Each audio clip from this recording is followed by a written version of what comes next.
Hello students, આનાથી આગળના લેક્ચરમાં આપણે દ્વિક ક્રિયાઓ પરની ચર્ચા કરી હતી, રાઈટ? હવે આપણે એના રિલેટેડ કેટલાક સમ જે આપણે સ્વાધ્યાય 1.4 માં આપ્યા છે એની ચર્ચા કરીશું, રાઈટ? સો સૌથી પહેલા આપણે જોઈએ ક્વેશ્ચન નંબર 1 ના કેટલાક ક્વેશ્ચન જેમાં તમારે ખાલી કહેવાનું છે કે જે સ્ટાર છે દ્વિક ક્રિયા છે કે નહીં, રાઈટ? સો દ્વિક ક્રિયા માટે કઈ કઈ વસ્તુ જોવાની તો કે સૌથી પહેલા તમારે કોઈ પણ બે ઘટકો એ જ ઘડમાંથી લેવાના અને જે દ્વિક ક્રિયા મતલબ કે સ્ટાર એપ્લાય કર્યા પછી જે તમને આન્સર મળે એ જ ઘડમાં હોવો જોઈએ, રાઈટ? એ વસ્તુ તમારે મસ્ત ચેક કરવાની.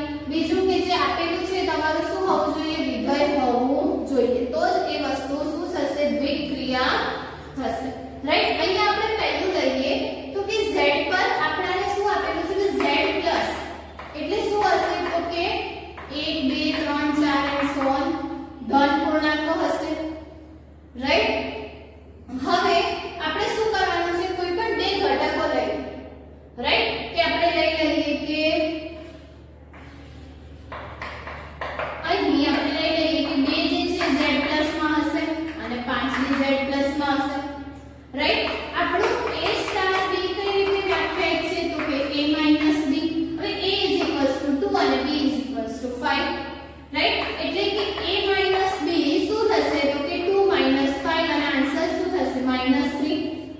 સો આ z પ્લસ માં હશે એટલે ના, does not belongs to z plus. એટલે આપેલું જે સ્ટાર છે મતલબ કે આપણો જે સ્ટાર છે એ દ્વિક ક્રિયા નથી, રાઈટ? એવું તમે કહી શકો. ઓકે, સો જસ્ટ તમારે શું ચેક કરવાનું કે બે ઘટકો એ જ ઘનમાંથી લેવાના અને જોવાનું કે આન્સરમાં જે ઘટક મળે છે એ જ ઘનમાં છે કે નહીં. અને બીજું શું જોવાનું? તો કે આપણો a b વિધેય છે કે નહીં? વિધેય તો છે પણ આ વસ્તુ સાચી જ નથી તો દ્વિક ક્રિયા નહીં થાય, રાઈટ? એટલે અહીંયા શું થઈ જશે? સ્ટાર a દ્વિક ક્રિયા a ના રિલેટેડ જો તમને કદાચ અહીંયા માનાંક આપી દીધું હોત તો અહીંયા શું થઈ જતું? માનાંકમાં -3 એટલે +3 અને +3 તો ઓબ્વિયસલી z માં હોવાનું, રાઈટ? આ જ બે ઘટકો માટે તમે z પ્લસ ની વાત કરો તો આવું કંઈક મળે. તો ત્યાં શું થઈ જશે કે સ્ટાર એ દ્વિક ક્રિયા છે. અને ઓબ્વિયસલી બીજું છે તો એક વસ્તુ એ બી ચેક કરી લેવાની કે શું વિધેય છે. અને એક વિધેય હશે પણ વિધેય તો હશે. અહીંયા તમારે શું જોવાનું? ખાલી ને ખાલી કે વિધેય છે કે નહીં. અને વિધેય માટે કયો વિધેય છે? આપણે અધ્યાયમાં જોયું હતું એ વિધેયના પ્રકારો નહીં, રાઈટ? એક એક છે વ્યાપ છે બધું નથી જોવાનું, ખાલી વિધેય છે કે નહીં એ જ તમારે ચેક કરવાનું છે. અને એનું ડિસ્કશન આપણે પ્રીવિયસ લેક્ચર્સમાં પણ કર્યું હતું. ઓકે, સો આ રીતે તમે ચેક કરી શકો કે જે તમને વિધેય આપ્યું છે જે તમને ક્રિયા કરવાની કીધી છે, જે સ્ટાર આપ્યું છે એ દ્વિક ક્રિયા છે કે નહીં, રાઈટ? સો તમારે આ રીતે બીજા જેટલા બી ક્વેશ્ચન આપ્યા છે એના આન્સર ચકાસવાના છે. ઓકે, નેક્સ્ટ આપણે ક્વેશ્ચન નંબર 2 જોઈએ. તો ક્વેશ્ચન નંબર 2 માં તમારે શું કહેવાનું છે કે સમક્રમી છે કે નહીં અને જૂથના નિયમનું પાલન કરે છે કે નહીં એ જોવાનું છે. સમક્રમી એટલે આપણે શું જોયું હતું? a star b b star a થવું જોઈએ. ઓકે, એના પહેલા તમારે ચકાસવાનું છે કે આ જે સ્ટાર છે એ દ્વિક ક્રિયા છે કે નહીં. ઓકે, સો દ્વિક ક્રિયામાં તમારે આ જ રીતે ચેક કરવાનું છે પહેલા કે દ્વિક ક્રિયા થશે કે નહીં. ધારો કે તમને આપેલું છે a સ્ટાર b = ab + 1. હવે ઓબ્વિયસ છે કે તમારું જે a છે અને b છે બંને q માંથી હશે. તો બંને તમારી સમય સંખ્યા નો ગુણાકાર તમે કરશો અને એમાં 1 ઉમેરશો તો પાછું તમને આન્સર q માં જ મળવાનું છે. ના ખ્યાલ આવે તો તમે એક્ઝામ્પલ લઈ શકો કે suppose 1/2 belongs to q, 1/3 belongs to q, right? અને શું થશે? તમારું શું આપ્યું છે વિધેય? ab + 1 એટલે 1/2 1/3 + 1 અને ઓબ્વિયસલી આ q માં જશે અને વિધેય પણ છે એટલે તમે ચેક કરી શકો છો જાતે, રાઈટ? સો આપેલું જે સ્ટાર છે એ દ્વિક ક્રિયા છે અને દ્વિક ક્રિયા છે તો આપણે શું બતાવવાનું? સમક્રમી સંક્રમી છે કે નહીં એ ચેક કરવાનું છે. તો A સ્ટાર B થી સ્ટાર્ટ કરીશું. શું થશે? AB + 1 AB + 1 ને આપણે BA + 1 બી લખી શકીએ. ઓકે, તો આ થઈ શું થઈ ગયું? B star A, right. ગુણાકારમાં ક્રમના નિયમનું પાલન થાય છે, રાઈટ. એટલે આપણે એને AB ને BA લખી શકીએ. ના ખ્યાલ આવે તો A સ્ટાર B લખો, B સ્ટાર A લખો. જુઓ બંને સરખા મળે છે કે નહીં. આ જ વસ્તુ છે. 1/3 લખો કે 1/3 1/2 લખો કે 1/2 1/3 લખો. આ તો એક જ થાય. આન્સર તો બેમાં 1/6 જ આવવાનો. ઓકે, સો આ એવું જ કંઈક છે કે આપણે જે વિધેય આપેલું છે એના માટે સમક્રમી થશે, રાઈટ. પહેલા તો આપણો જે સ્ટાર છે દ્વિક્રિયા થશે. દ્વિક્રિયા છે તો એ સમક્રમી છે એવું આપણે બતાવ્યું. હવે જૂથનો નિયમ, તો જૂથના નિયમમાં શું છે? A star B star C, right. હવે A star B star C છે તો B સ્ટાર C શું થશે? ઓકે, જ્યારે બી તમને આવું આપ્યું હોય સૌથી પહેલા તમારે કૌંસમાં જે પ્રક્રિયા આપી છે એ કરવાની, એના પછી તમારે આગળ વધવાનું, રાઈટ. સો અહીંયા શું મળશે તમને? તો કે A સ્ટાર, હવે B સ્ટાર C એટલે કે BC + 1, રાઈટ. અને હવે એની પ્રક્રિયા કરવાની છે A સાથે. કઈ રીતે? તો કે એનો બંનેનો ગુણાકાર +1. તો અહીંયા બંનેનો ગુણાકાર શું થશે? BC + A + 1, right. જે બે સંખ્યા આપી છે એનો ગુણાકાર +1 એ રીતની પ્રક્રિયા છે. વિક્રિયા એ રીતે વ્યાખ્યાયિત કરેલી છે. ઓકે, અને એના પછી શું? તો કે A star B star C = શું થઈ જશે? તો કે A સ્ટાર B એટલે AB + 1 સ્ટાર C અને C નો આની સાથે ગુણાકાર એટલે કે BC + C + 1. શું આ બે સરખા છે? ઓકે, ના, અહીંયા A છે ને અહીંયા C છે, રાઈટ. એટલે આ બંને સરખા થશે નહીં. અને સરખા નહીં થાય તો આપણે કહી શકીએ કે આજે આપણાને દ્વિક્રિયા આપી છે જૂથના નિયમનું પાલન નહીં કરે, રાઈટ. અને આપણે પહેલા બી જોયું કે જ્યારે બી તમારે ક્રમનો નિયમ કે જૂથનો નિયમ બતાવવાનો હોય સૌથી પહેલા એ દ્વિક્રિયા હોવું જોઈએ, તો જ તમે આગળની વાત કરી શકો, નહીંતર નહીં, રાઈટ. એટલે પહેલા તમારે આ વસ્તુ ચેક કરવાની અને પછી આ વસ્તુ ચેક કરવાની, રાઈટ. એવી જ રીતે AB/2 માટે જોઈએ, રાઈટ, કે કઈ રીતે વર્ક કરે છે. તો તમારે ખાલી શું જોવાનું છે? AB/2. હવે ઓબ્વિયસલી AB/2 Q માંથી તમે ઘટકો લેશો તો ફરી Q માં જ આવશે, રાઈટ. તો એ તમારે લખી દેવાનું છે સાથે. આપણે શું જોવાનું છે? તો કે A સ્ટાર B એટલે શું છે? AB/2. આને આપણે લખી શકીએ BA/2. તો થઈ ગયું B સ્ટાર A એટલે ક્રમના નિયમનું પાલન કરે છે, રાઈટ. એટલે સમક્રમી છે. જૂથના નિયમ માટે શું જોવાનું? તો કે A star B star C. હવે A star B star C એટલે શું? તો કે BC/2. અને હવે શું? તો કે બંનેનો ગુણાકાર ભાગ્યા 2 એટલે આ બંનેનો ગુણાકાર ભાગ્યા 2 શું થઈ જશે? BC/4. અને સેમ નેક્સ્ટ શું? તો કે A star B star C. હવે A સ્ટાર B એટલે શું? તો કે AB/2 સ્ટાર C અને આ બંનેનો ગુણાકાર / 2 એટલે ABC/4. મળી ગયા બે સરખા. એટલે આ તમે કહી શકો કે આ જે તમને વિધેય આપ્યું છે જૂથના નિયમનું અને ક્રમના નિયમ બંનેનું પાલન કરે છે, રાઈટ. સો આ રીતે તમારે કોઈ બી સમમાં પહેલા એ દ્વિક્રિયા છે કે નહીં ચેક કરવાનું, એના પછી ક્રમનો નિયમ, જૂથનો નિયમ, રાઈટ. ઈઝી છે. તમે ઓલરેડી પહેલા નંબર્સ માટે આ વસ્તુઓ સાબિત કરેલી છે, રાઈટ. અહીંયા ખાલી તમારા વિધેય બદલાતા જશે અને તમને ખબર છે કે એના ઉપર પ્રોસેસ કઈ રીતે કરવાની. ઓકે, સો આના રિલેટેડ બીજા જેટલા બી દાખલા છે ક્વેશ્ચન નંબર 1 અને 2 માં, અને બીજું તમને આપ્યું છે ક્વેશ્ચન નંબર 9. એમાં બી તમારે સમક્રમી અને જૂથનો નિયમ જ બતાવવાનો છે. તો એ 3 ક્વેશ્ચન તમારે હોમવર્કમાં કરવાના રહેશે, રાઈટ. હવે આપણે ક્વેશ્ચન નંબર 3 ની વાત કરીએ. તો ક્વેશ્ચન નંબર 3 પહેલા એક વસ્તુ જે તમારે ધ્યાનમાં રાખવાની છે એ છે નોટેશન જે તમને આપ્યું છે ક્વેશ્ચન નંબર 3 માં. તો બે નોટેશન છે, મે બી કદાચ તમે અત્યાર સુધી યુઝ નથી કર્યા, પણ તમારે ધ્યાન શું રાખવાનું? તો આ જે નોટેશન છે કેપ્ચર, રાઈટ. એ જ પણ વચ્ચે લીટો નહીં કરો, રાઈટ. એ તમારું શેનું નોટેશન છે? મિનિમમ નું અને એનાથી ઊંધું. એટલે v જ્યારે તમે કોઈ પણ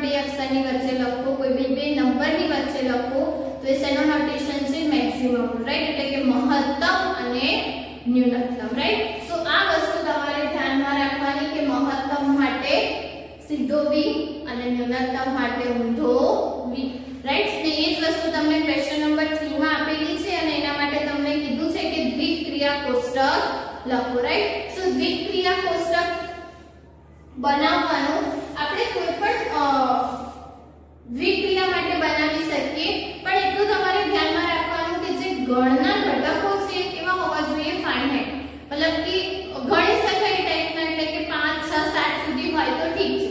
પછી 30 40 ઘટકો માટે તમે કોષ્ટક બનાવવા બેસો તો એ લાંબુ થઈ જાય, એના કરતાં મેથડથી જલ્દી આન્સર મળે, રાઈટ. સો 4 કે 5 ઘટક સુધી કે 10 ઘટક સુધી બી ચલો તમે કોષ્ટકની વાત કરો તો ઠીક છે, બાકી તમારે કોષ્ટક પર નહીં જવું.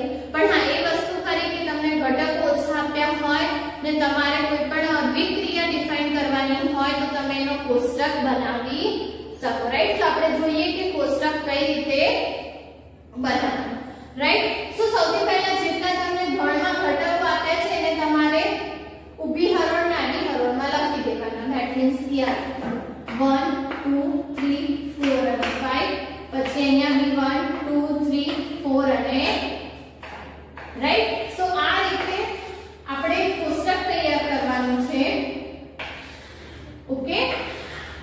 અને કઈ રીતે તો કે જે બી દ્વિક્રિયા આપણને આપી છે એ આના ઉપર ડિફાઇન કરવાની છે, રાઈટ. નંબર્સ આપણને એક પ્રક્રિયા આપેલી છે તો કે મિનિમમ, રાઈટ. તો જે બી દ્વિક્રિયા કરવાની હોય જે સ્ટાર હોય એને અહીંયા લખવાનું, ઓકે, બંનેની વચ્ચે. અહીંયા આપણને કઈ પ્રક્રિયા દ્વિક્રિયા આપેલી છે કરવાની? મિનિમમ. સો રાઈટ, તો અહીંયા આપણે શું લખીશું? મિનિમમ. હવે આના આન્સર્સ કઈ રીતે લખવાના તો કે 1 અને 1 નો મિનિમમ, એટલે કે 1 અને 1 માં જે ન્યૂનતમ હોય એ તો 1 જ થશે. 1 અને 2 માં જે ન્યૂનતમ હોય 1, એવી રીતે 1 3 માં બી 1, 1 4 માં બી 1 અને 5 માં બી 1. આના જેવું છે કઈ કે 1 મિનિમમ 1, એટલે આપણે એવું કહી શકીએ કે મિનિમમ ઓફ 1 1 અને એનો આન્સર આપણને ખબર છે 1. સો આટલું લાંબુ લખવાની જગ્યાએ આપણે ખાલી શું કરીએ એને કોષ્ટકમાં લખીને દર્શાવી દઈએ, ઓકે. સો અહીંયા 2 અને 8 માં મિનિમમ 1 2, પછી આ બધામાં 2 આવશે. એવી જ રીતે 3 માટે 1 2 3 3 3, પછી 4 માટે 1 2 3 4 4 અને 5 માટે 1 2 3 4 અને 5, રાઈટ. સર થઈ ગયું તમારું ટેબલ રેડી. 2 મિનિટનું કંઈ કામ નથી, તમારે જ્યારે બી આ રીતના ઘટકો આપ્યા હોય તો તમે ટેબલ બનાવી શકો, રાઈટ. સો આ થઈ ગઈ કોષ્ટકની વાત. બીજી જે વસ્તુ છે કે તમને નેક્સ્ટ ક્વેશ્ચનમાં બી કોષ્ટક આપેલો જ છે ને એના ઉપરથી કેટલા ક્વેશ્ચનના આન્સર લખવાના છે. તો તમારે ખાલી શું જોવાનું કે જે પ્રક્રિયા કીધી છે એમાં તમને આન્સર શું મળે છે જોઈ લો. જેવી રીતે તમને કીધું છે કે 2 સ્ટાર 3, રાઈટ. સો 2 સ્ટાર 3 નો આન્સર કઈ રીતે જોવાનો તો કે 2 સ્ટાર અને 3. અહીંયા કયો ઘટક મળે છે એ તમારે જોવાનું. આ કોષ્ટકમાં નહીં, જે કોષ્ટક ચોપડીમાં આપ્યું છે એ, રાઈટ. સો 2 સ્ટાર 3 માં તમને શું મળશે 1, અને 1 નો બી પાછું સ્ટાર કોની જોડે કરવાનું છે 4 સાથે. તો 1 અને 4 1 સ્ટાર 4 શું મળશે 1. તો આપણો ફાઇનલ આન્સર શું થઈ જશે 1, રાઈટ. સો તમારે કોષ્ટકમાં જોતું જવાનું ને આન્સર લખતું જવાનું.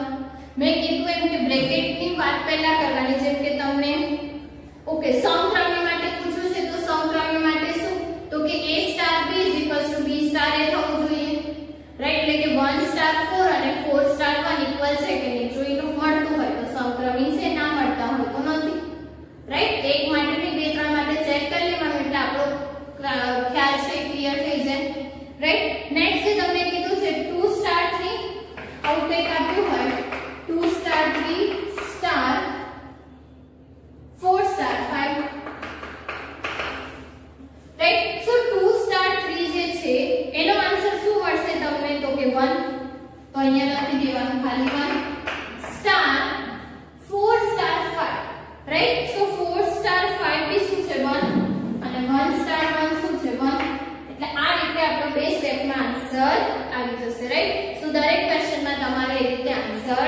લખવાનું, રાઈટ। ક્વેશ્ચન નંબર 5 માં તમને કીધું છે એમાં બી ગણના ઘટકો આપ્યા છે 1 થી 5, ઓકે।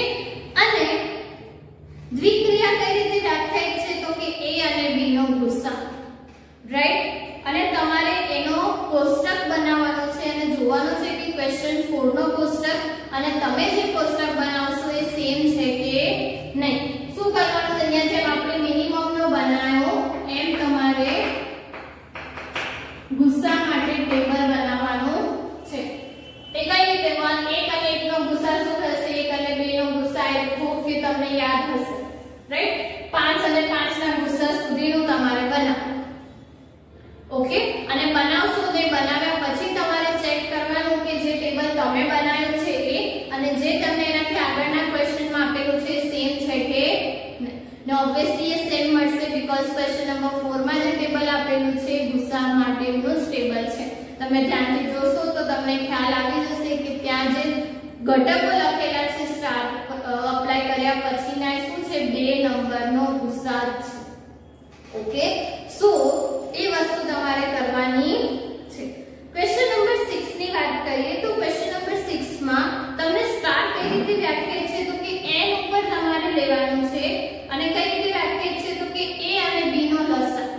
હવે ગુસાની વાત કરીએ એ રીતે લસા કે તમને ખબર જ છે કે કોઈ પણ 2 નંબરના લસા તમે કઈ રીતે ફાઇન્ડ કરો છો અને મેં કીધું એમ કે આ બધું તમે નાનપણથી કરતા આવ્યા છો, જસ્ટ તમારે અમુકની સાબિતી કરવાની છે, ઓકે। તમને કીધું છે કે ગુસા દ્વારા વ્યાખ્યાયિત છે તો 5 સ્ટાર 7 તો 5 અને 7 નો લસા શોધતા આવડે, શું થશે 35, રાઈટ। એવી જ રીતે 20 અને 16 નો લસા શોધો, જે આન્સર આવશે તમારો આન્સર થઈ જશે, ઓકે। એવી જ રીતે કીધું છે કે શું સ્ટાર સમક્રમી છે તો તમે જ્યારે બી લસાની વાત કરશો તો ઓબ્વિયસલી એ સમક્રમિત હશે। તમે 5 અને 7 નો લસા શોધો કે 7 અને 5 નો લસા શોધો, વાત તો બંને એક જ છે ને, રાઈટ। બટ તમારે સ્ટેપ વાઇઝ લખવાનું કે a star b is equals to શું તો કે a અને b નો લસા ઇઝ ઇક્વલ્સ ટુ b અને a નો લસા is equals to b star. એવી જ રીતે આ બી સાચું થશે।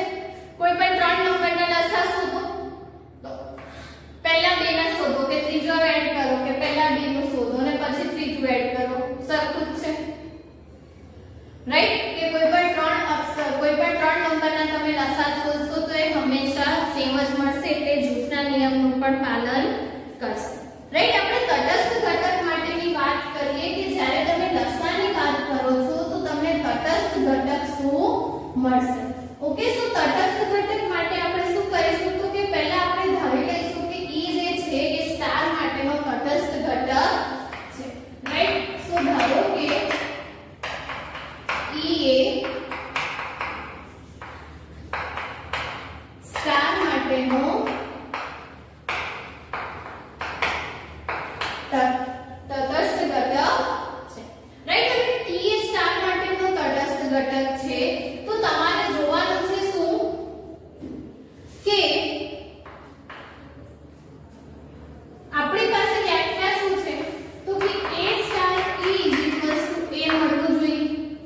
હવે અહીંયા a સ્ટાર e નો મતલબ શું તો કે તમને કઈ રીતે વ્યાખ્યાયિત કરીને આપેલું છે કે a અને b નો લસા, તો અહીંયા શું થઈ જશે a અને e નો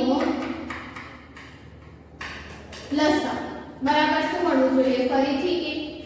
તો આપણાને ખબર છે કે ખાલી એક જ એવું ઘટક છે જેનો કોઈ પણ નંબર સાથે તમે લસા લેશો તો તમને ફરીથી એ જ ઘટક મળશે, રાઈટ। ધારો કે તમે લખો છો 5 સ્ટાર 1, આનો મતલબ શું છે કે 5 અને 1 નો લસા શું મળશે ફરીથી 5, એટલે એક એવો ઘટક છે કે જેનો કોઈ પણ નંબર સાથે તમે લસા લેશો તો ફરીથી તમને 5 મળશે, રાઈટ। એટલે અહીંયા આપણો e ની કિંમત શું થઈ જશે 1 અને આ બી તમારે મસ્ત ચેક કરવાની કે જે ગણમાં આપી છે જ ગણમાં છે કે નહીં। ઓબ્વિયસલી 1 1 માં છે તો આપણા માટે તટસ્થ ઘટક કયો થશે 1 અને હવે તટસ્થ ઘટક અસ્તિત્વ ધરાવે છે તો એનો વ્યસ્ત બી અસ્તિત્વ કદાચ ધરાવતો હશે, રાઈટ। અને વ્યસ્તની વાત કરીએ તો વ્યસ્તમાં આપણે શું જોવાનું છે કે ત્યાં ધારી લો કે b જે છે સ્ટાર માટેનો તટસ્થ ઘટક છે તો આપણે તો શું જોવાનું a star b is equals to શું થવું જોઈએ 1, એટલે કે a અને b નો લસા જે છે 1 થવો જોઈએ. હવે આપણને ખબર છે એક જ પોસિબિલિટી છે 1 અને 1. 1 અને 1 નો લસા 1 થશે એટલે આપણા માટે b ની વેલ્યુ શું થઈ જશે 1 એટલે કે b = 1 જે b એ પણ n માં છે એટલે કે આપણે કહી શકીએ કે જે લસા માટેનો તટસ્થ ઘટક છે કયો છે 1 અને વ્યસ્ત ઘટક ની કયો છે 1 રાઈટ. સો આ જે વસ્તુ છે તમે લસા માટે શોધી શકો. પણ આ જ વસ્તુ તમને ગુસા માટે કીધી હોય તો આપણને ખબર છે કે જ્યારે તમે ગુસાની વાત કરશો તો કોઈ પણ બે નંબરનો ગુસા છે તમારા પાછો તમને ક્યારેય નંબર નહીં મળે રાઈટ. મળશે તો કે અલગ અલગ કેસમાં અલગ અલગ જગ્યાએ વસ્તુ સાચી હશે. સપોઝ તમે અહીંયા 1 લો અહીંયા 5 લો તો 5 અને 1 નો ગુસા તો 5 થશે નહીં 1 થશે રાઈટ. એટલે આ જે વસ્તુ છે બધા જ ઘટકો માટે સાચી નથી. એટલે જ્યારે બી તમે ગુસાની વાત કરશો ત્યારે આ જે ઘટકો છે આપણાને તટસ્થ ઘટક બી નહીં મળે અને તટસ્થ નહીં મળે તો વ્યસ્ત તો નહીં જ મળે રાઈટ. સો આ વસ્તુ તમારે ધ્યાનમાં રાખવાની છે શેની માટે લસા અને ગુસા માટે રાઈટ. સો ગુસા માટેનો ક્વેશ્ચન બી તમને ક્વેશ્ચન નંબર 8 માં પૂછેલો છે તો એના આન્સરમાં શું આવશે તમને તટસ્થ ઘટક નહીં મળે. ઓકે. એની વચ્ચે ક્વેશ્ચન નંબર 7 ની વાત કરીએ. સો ક્વેશ્ચન નંબર 7 માં કયા ઘટકો આપેલા છે 1 થી 5. હવે આના માટે તમારું દ્વિક્રિયા કઈ રીતે વ્યાખ્યાયિત છે તો કે a અને b નો લસા રાઈટ. હવે નોર્મલી આપણને ખબર છે કે a અને b નો લસા એ n ઉપર જ્યારે આપણે વાત કરીએ ત્યારે સમક્રમી છે. ઓકે. બધું આપણે જોયું કે દ્વિક્રિયા થશે અને એના વ્યસ્ત ઘટક સુધીની આપણે વાત કરી. પણ અહીંયા આપણી પાસે ઘટકો ખાલી કેટલા છે 1 થી 5. સપોઝ તમે 3 અને 4 નો લસા લેશો તો શું મળશે 12. એટલે 12 જે છે એ તો આપેલા ગણમાં છે જ નહીં. ધારો કે તમે આને a કહી દો તો ઓકે. સો આપણે જોયું કે કોઈ પણ બે ઘટકો તમે ગણમાંથી લેશો એના ઉપર તમે દ્વિક્રિયા એપ્લાય કરશો તો એ જે આન્સર મળે છે એમાં નથી. એટલે આપેલું જે સ્ટાર છે એ આપેલા ગણ માટે દ્વિક્રિયા નથી. તો આ વસ્તુ બી તમારે ધ્યાન રાખવાની કે જેમ જેમ ગણ બદલાતો જશે એમ તમારા આન્સર્સ બી ઘણા બધા વિધેયમાં બદલાશે. ઓકે. સો આ વસ્તુ તમારે ધ્યાનમાં રાખવાની. હવે ક્વેશ્ચન નંબર 9 ની વાત કરીએ તો ક્વેશ્ચન નંબર 9 ઓલરેડી મેં તમને કીધું કે તમારે હોમવર્કમાં કરવાનું છે પણ સેમ વિધાયો માટે તમારે વાત કરવાની છે કે શું એનો તટસ્થ ઘટક અસ્તિત્વ ધરાવે છે. ઓકે. શું તટસ્થ ઘટક માટે બી સેમ કે બધા માટેનો તટસ્થ ઘટક તો ઈ જ રહેવાનો છે. આપણે ખાલી શું જોવાનું કે અસ્તિત્વ ધરાવે છે કે નહીં રાઈટ. હવે અહીંયા તમે વાત કરો કે a * e = a ને તમારી પાસે છે વિધેય પહેલું જ લઈ લઈએ કે a * b = a - b right. વિધેય તમને આ રીતનું આપેલું છે કે a * b = a - b. તો a * e શું થઈ જશે a - e = a રાઈટ. અને હવે એની કોઈ જ કિંમતો નથી જેની માટે તમે q ની વાત કરો તો તમને એવું કોઈ જ ઘટક નહીં મળે કે ફરીથી તમને આન્સર a મળે રાઈટ. કે e ની જગ્યાએ તમે એવું કોઈ જ ઘટક નહીં મૂકી શકો કે તમને ફરીથી આન્સર શું મળવો જોઈએ પાછો 1 રાઈટ. એટલે તમે એવું કહી શકો કે જ્યારે આપણે વાત કરીએ છીએ વ્યસ્ત ઘટકની તો ત્યાં આપણે કહી શકીએ કે ત્યાં જે છે એકમ ઘટક અસ્તિત્વ ધરાવતો નથી રાઈટ. ઓકે. ખાલી તમારે કરવાનું છે શું તો કે ધારો કે તમે e ની કિંમત શોધો રાઈટ. સો e શું થઈ જશે a + 1 એટલે કે e ની વેલ્યુ શું મળી 2a. હવે આ 2a તમે પાછો અહીંયા મૂકો તો a - 2a થશે ને a - 2a તો -a થશે a નહીં થાય. તો તમારે દરેક કેસમાં શું કરવાનું e ની કિંમત શોધવાની એને પાછી અહીંયા મૂકવાની ને જોવાનું કે ઇક્વાલિટી હોલ્ડ થાય છે કે નહીં. e ની એ કિંમત માટે જો તમને a મળી જતો હોય તો a નો એક તટસ્થ ઘટક છે અધરવાઇઝ નથી રાઈટ. સો આના માટે તમે જોઈ શકશો કે આપણને નથી મળતું તટસ્થ ઘટક. ઓકે. એવી જ રીતે એક બીજું એક્ઝામ્પલ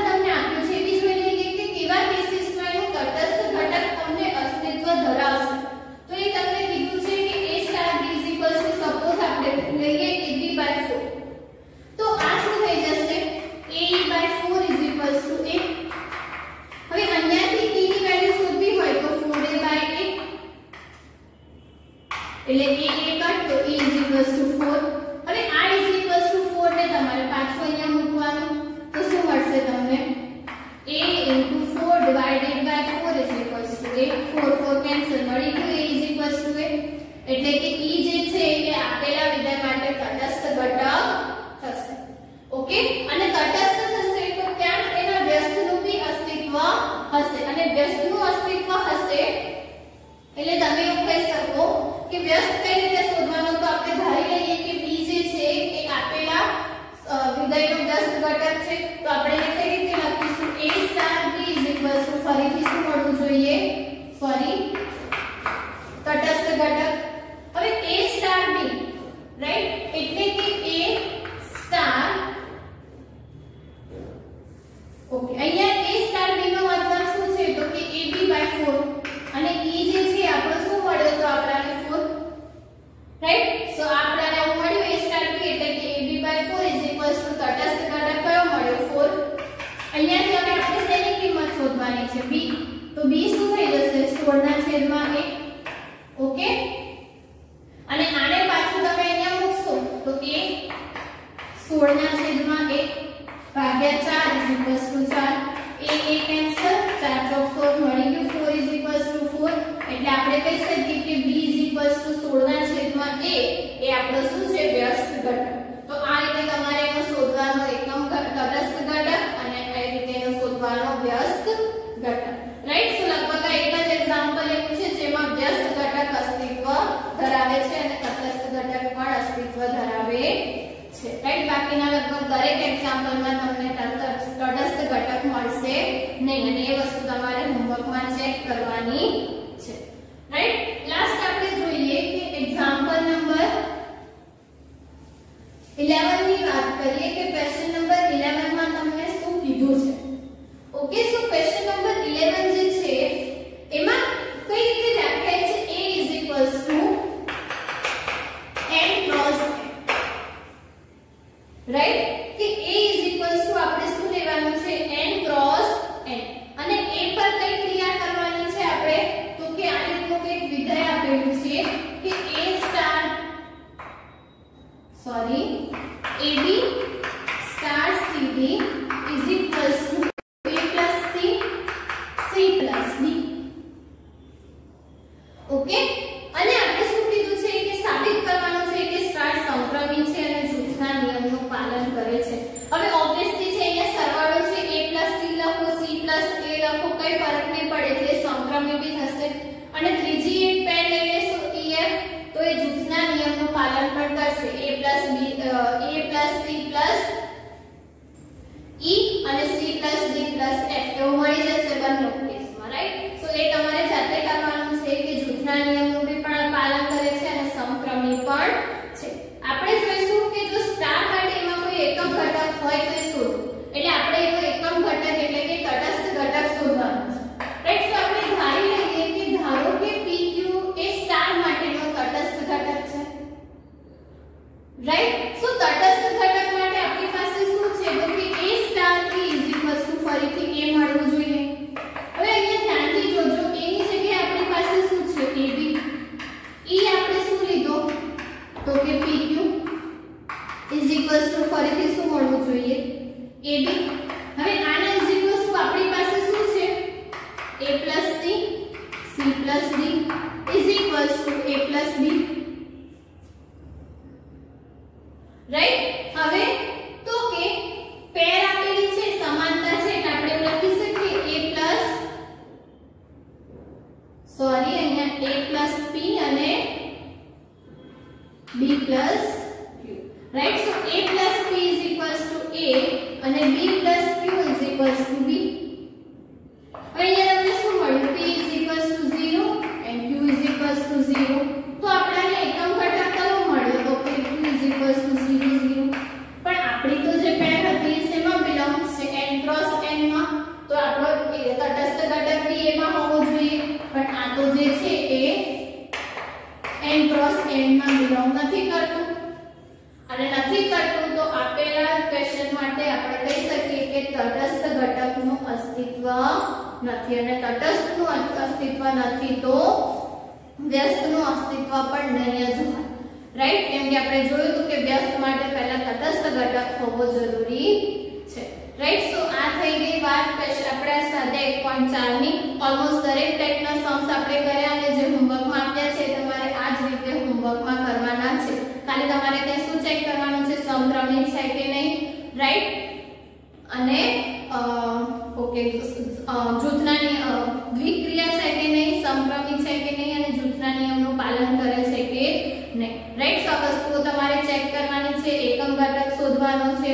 એકમ ઘટક અસ્તિત્વમાં હોય તો એનો વ્યસ્ત ઘટક શોધવાનો છે, રાઈટ? કઈ રીતે લખવાનું એ હું તમને આજે આની પીડીએફ મોકલીશ, એ બી તમને વિથ સોલ્યુશન મોકલીશ, એટલે તમને ખ્યાલ આવશે કે કઈ રીતે ક્વેશ્ચનનો આન્સર લખવાનો, રાઈટ? અને બાકી ઉદાહરણ બી છે તમારી પાસે, તો એ જે પેટર્ન છે એ પેટર્નમાં તમારે દરેક ક્વેશ્ચનનો આન્સર લખવાનો રહેશે. ઓકે, સો નેક્સ્ટ વિડિયોમાં આપણે આપણો જે પ્રકીર્ણ સ્વાધ્યાય છે એની વાત કરીશું. Okay, thank you.